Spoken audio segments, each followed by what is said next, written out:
Just this past week, I received my Magpul PMAG-17s. I did some initial fitment testing with them. They seemed very well designed, well made. They functioned really well, as much as you can test without actually shooting. They seemed very good. They dropped free very easily. They look perfect. They look like a great alternative to the more expensive Glock OEM magazine right here. But then just yesterday, Magpul initiated a recall on the new product right here, after reports of feeding failures and subsequent testing revealed what Magpul calls a need for geometry changes, or something to that effect. They're not being more specific than that. But being the curious sort, I wanted to try and find out if I could see the difference for myself. And I think I have. I might have it all wrong, so there's a disclaimer there. What I'm about to show you may not be the problem they're fixing, but it seems relevant to me, and I think it could cause problems in certain circumstances. Okay, we're going to go into extreme close-up mode here so I can show you what I believe I've found to be the problem. Here are the two magazines. On the left is the Glock OEM, or Original Equipment magazine, 17 rounder. On the right is the new Magpul PMAG. What do you see different? And I think this is the key. Let me demonstrate better by loading these two magazines, each with one round. These are brand new, pristine, just standard ammunition, PMC ball. I'm going to put one round in each magazine. Same configuration. Glock magazine on the left, Magpul's PMAG on the right. What do you see? Well, if my eyes don't deceive me, it looks like the round sits much lower in the PMAG than it does in the Glock magazine. And actually, the truth is, and I've checked this in the gun, the round is not sitting lower in the magazine. The problem is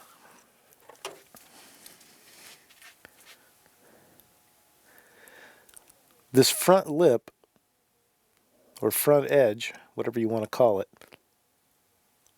on the PMAG is a little higher. It's a little too high. You can see the difference here. You can see how you can see a lot of the follower on the Glock magazine, and with the exception of this one cutout area, you can't see any of the follower except for its reflection. But let me demonstrate that a little better. Let me try to simulate a round going into battery. So when the gun cycles, the slide comes back forward, and there's a pusher that grabs the back of this round and starts pushing it forward. I'm going to try and get it to just to the point where it doesn't fly out of here. Because if I push it too far, it will launch. Alright, let me try to go to right there. Alright. Okay, so here is a Glock magazine. Here's a round as it would be approaching the feed ramp and the barrel, or the chamber, being pushed into battery, right? Now let's do the same thing with the PMAG. Okay, pusher comes forward as the slide moves forward, pushes this round up, and here I don't have to be as careful as I had to be with the round on the Glock magazine, because that stopped on its own. And the reason it stopped, I'm still pushing on it, but it has stopped. And it stopped because it has met resistance. So for all of you who thought resistance was futile, maybe it's not.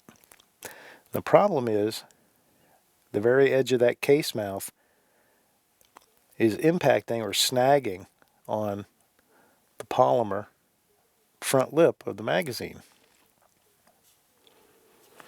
Now if you really want to see the difference, let me try and show you both of them. I'm not sure if I can pull this off with the camera view, but get everything lined up perfectly there. You see the difference in angle? And you see the gap and the lack of gap difference. The one on the top is the Glock magazine. The one on the bottom in the foreground is the Magpul PMAG. So what I believe I observed and the conclusion I drew was that the feed angle of the PMAG is too shallow relative to the front lip or the edge of the magazine. And this is causing the case mouth edge to snag and could cause a failure of that round to properly feed into battery. I think that's what I'm seeing here. I did reach out to Magpul just to see if they would verify my observation and my allegation, what I think I'm finding. And this is what I heard from them. But I'm sure they're busy folks right now. So this could be, and they said that the problem seemed to be more pronounced in the G26 and G19, I think, than the 17 or 34. And that kind of would make sense because your tolerances get a little tighter when you start making compact and subcompact versions of guns. So there's going to be a little less forgiveness. But I think this is the issue. So I think what's going to happen is they're not going to try and fix any of these existing, it would be more expensive to try and fix the existing magazine shells than it is to just replace them. So they're going to make new ones. And I'm betting when the new ones come, this is going to be probably anywhere from 20 to 50 thousandths lower.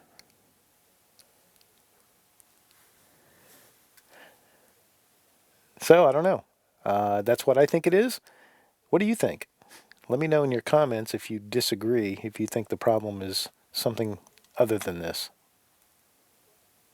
But the good news is, whether I'm right or whether I'm wrong, Magpul's taking care of it. They're already all over this. They came forward pretty quick, which was great. And if you bought your magazines from Brownells, Midway USA, or from Magpul directly, then you're automatically going to be sent replacements, which is cool. I bought mine from Midway USA, so I'm just automatically going to get replacements whenever they're available. If you bought them from a local retailer or a gun store or one of the big box outlets, you might have to check with them and see what the process will be like. And it'll probably be a little while. I'm sure Magpul will update everyone when they start shipping out the re-engineered versions. And they're just going to send the outside. They're just going to send the box. Let me zoom back out.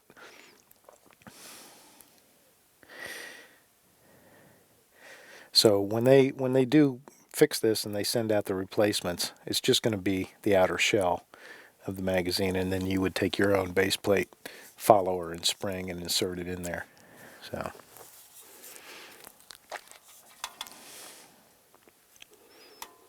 I don't know. That's what I think. If you have a different theory, I'd love to hear it.